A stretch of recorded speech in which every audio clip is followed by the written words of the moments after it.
Hi, beautiful people. How are ya? I hope you're having a great day. I don't know if I like this new backdrop, but I thought I'd try something new. What do you think? So we're having typical Indiana weather. It was in the 30s. Now it's back up into the 50s, which is great. It's warmed up and I love it while it lasts. Fibromyalgia is an often debated condition. There's a lot of disagreement about whether fibromyalgia is an autoimmune condition or not. In this video, I shared Professor Schoenfeld's take on fibromyalgia is an autoimmune condition. In today's video, I'm sharing what Professor Daniel Clauw, Dr. Clauw, states about his belief that fibromyalgia is not an autoimmune condition. So here we go. Professor Daniel Clauw is a rheumatologist who serves as Senior Director of the Chronic Pain and Fatigue Research Center at the University of Michigan. He teaches anesthesiology, medicine, rheumatology, and psychiatry.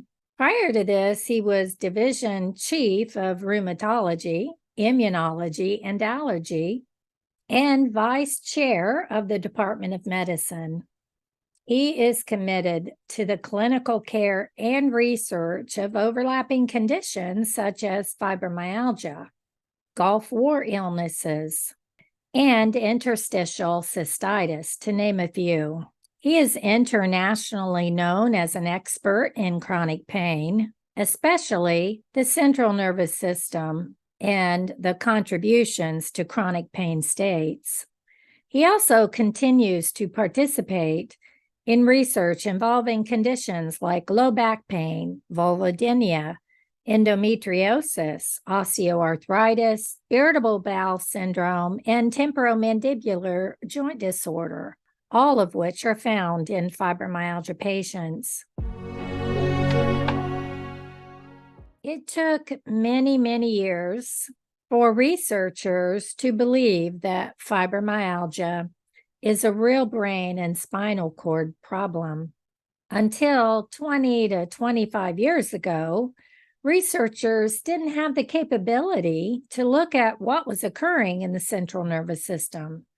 Today, researchers use techniques like functional brain imaging, such as functional MRI, to look at what is occurring there while an individual's awake. Also, groups like what Dr. Clauw and others have formed have been able to peer into what was occurring and have dedicated their lives to that exploration. In an early study by Dr. Clauw and colleagues, they put a small amount of pressure on the thumb while looking at the brain's activity in a functional MRI and can see that people were actually hurting. Our brain is neuroplastic, meaning that it changes. In turn, this affects our whole body, which is constantly changing too. It was once believed that a person stops growing at age 21, but now we know that there is neuroplasticity occurring that molds and reshapes itself. Then, when chronic pain states get a hold of our body, it changes the periphery and central nervous system. So we must train our body to function differently. Our body wants to keep us in a place of pain and misery, but it doesn't have to be that way, beautiful people. Is there anyone out there who agrees with me? Have you experienced this? Were you once in a miserable physical place and made changes to your lifestyle to counteract at least most of it? That pain state? I hope so. But it isn't just physical, is it? It's our mental or psychological state that also gets injured. This is where I suffer the most these days. I can get easily overwhelmed, easily hurt mentally or psychologically, and anxiety will creep in and cause me distress. It's why I had to retire early. I was becoming increasingly overwhelmed by all the changes that were occurring all at the same time. I wanted those changes, some of them, and some of them I wanted 10 years prior, but suddenly it felt like things were changing rapidly at once and I couldn't handle it. I felt like all of those changes were going to cause my end of life. That's how overwhelming it was. It was distressing and devastating. And that's why a biopsychosocial perspective is added to what we know about fibromyalgia, and why I have this channel to fill my need for social connection with other people with this disease. Humans are not in love with change, are we not? We might say we like changes, and that's because we do in the little things, like putting our Christmas decorations up, something I'm preparing to get ready for, but not so much in the big changes unless we have time to fully prepare ourselves for them, like moving to a new home. If we have had time to prepare for that move, we can handle it. But when put in a place where we have to move, like in so many days or weeks, and it isn't our choice, then we're not going to like it, are we? So neuroplasticity is real and can help us overcome big challenges, or it can stifle us because we'll accept our suffering and endure it. And this is because in so many chronic illnesses like fibromyalgia, they can remit, recur, and alter in severity. And did you know that women are a lot more tender than men? So when our rheumatologist would do a tender point examination on us, remember those? And we needed so many of those tender spots to be considered as fibromyalgia. Well, that left men out of the problem. So tender points were removed and other criteria were added. You can watch my video on the diagnostic criteria. I'll put a link to it in the description. So I've told you a few times that I think it's more evenly distributed between men and women with fibro, but so often men don't report their pain, or older doctors are still stigmatizing to the younger female patient. What was once a 9-to-1 ratio is now a 2-to-1 ratio. So we're getting there. It seems a little more realistic. This is great news for men with fibromyalgia because they were once going undiagnosed. And perhaps these were the men in that era who got 7 back surgeries trying to alleviate their pain without success until surgeons threw up their hands and said, maybe it's not a back problem after all. First, Dr. Clauw points out that fibro is different from autoimmune diseases because there isn't identifiable inflammation in these individuals, either through examination or through lab tests. He says that for many years, it has been known that fibro isn't autoimmune. And so in the 1970s, the name of fibro went from fibrositis, we know about that, to fibromyalgia. And even though many rheumatologists were not certain in that time period that fibro was a real disease, they were quite certain that it was not autoimmune. And he believes this remains the case today.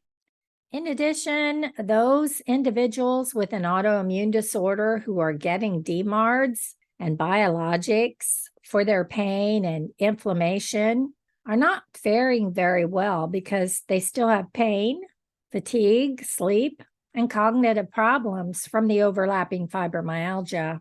It is known that there is a high prevalence of overlapping conditions that occur together. I've talked about this a few times. The National Institute of Health and the U.S. Congress recognize this. For example, in interstitial cystitis, 81% of patients had widespread pain beyond their pelvic region. Fibromyalgia is a real disease and has now been classified by the IASP as a nociplastic pain condition. The current understanding, as Dr. Clauw described, of fibro is that the central nervous system is the driving force behind this pain mechanism, with the key features of widespread pain, fatigue, and sleep, memory, and mood disturbances. Quantitative sensory testing and functional neuroimaging shows the evidence of amplification of painful stimuli, as well as non-painful sensory stimuli, such as bright lights, odors, and noises. In a 2022 study, functional brain resonance imaging showed that increased neural activity in certain parts of the brain and decreases activity in other parts may show a vulnerability of children who go on to develop chronic pain. These adolescents who were pain-free but go on to develop new widespread pain the following year is astonishing. Many adults with fibro can trace their pain back to childhood. As far as inflammation is concerned, Dr. Clauw states that there is a subclinical inflammation that is identifiable under ex vivo provocation in nociceptive pain states, but it is very different in intensity and characteristics than the inflammation seen in autoimmune diseases. And he stated, this type of inflammation is not successfully treated with the most powerful anti-inflammatories and immunosuppressives that are commonly used with autoimmune diseases and comorbid fibromyalgia. I've always believed this is true, but just a note, the best that I've ever felt is when my first rheumatologist put me on a DMARD and prednisone.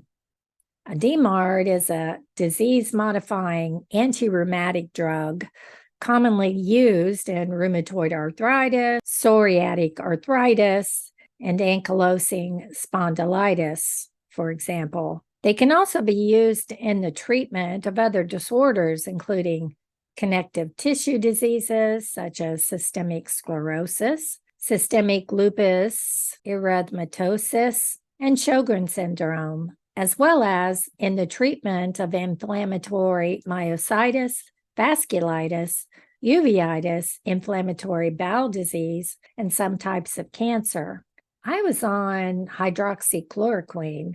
This was before my fibromyalgia diagnosis. I took prednisone for the first 6 months with the DMARD and continued on the DMARD for a total of 1.5 years when I decided to see a new doctor. I was off all medication for about 3 months, and by that time I was full-fledged fibromyalgia. She put me on the normal fibromyalgia meds. So did I only get a placebo effect? I don't know, but I've never been completely pain-free since. And maybe I had something else going on that DMARD got under control? Could be. I don't know. I'd love to know the answer to that.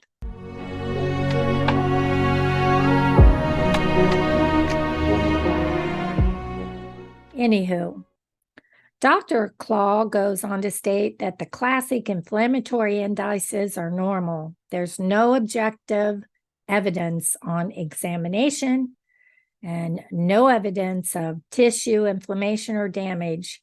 And so fibromyalgia doesn't have the classic signs of an autoimmune disease. Instead, fibro is very similar to these chronic overlapping pain conditions.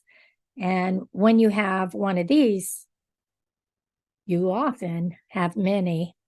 These are considered primary pain conditions that are not caused by another pain condition instead of being due to some other disease like RA, psoriatic arthritis, or lupus. And Dr. Clauw also doesn't believe that giving animals sera or human plasma with a disease can reproduce an autoimmune disease. So these studies are not helpful, he stated, in determining whether fibro is an autoimmune disease. If fibromyalgia is autoimmune, he stated, then so is headache, IBS, TMD, low back pain, because their pathophysiology is similar. In addition, coronary artery disease, psychiatric disorders, type 2 diabetes, and most common medical problems have a mild inflammatory component as well, but are not autoimmune diseases.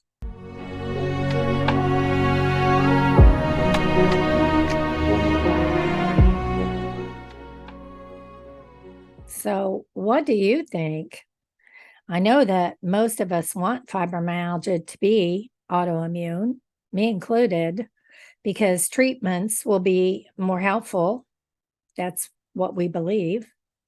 And today, you learned that there is a strong divide in the medical community compared to that last video I did titled An Autoimmunologist's Argument that fibromyalgia is an autoimmune disease. Also, there isn't a consensus on the pathogenesis of fibro because of the complexity of the condition.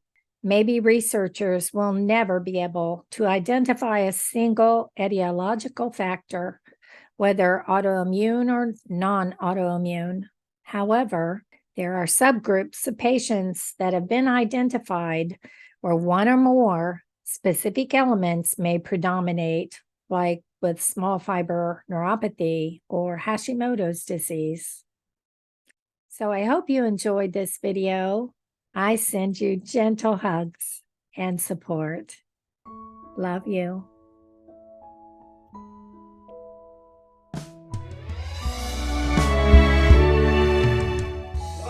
Yeah, just making my thumbnail. Quantitative testing, in certain or human plasma,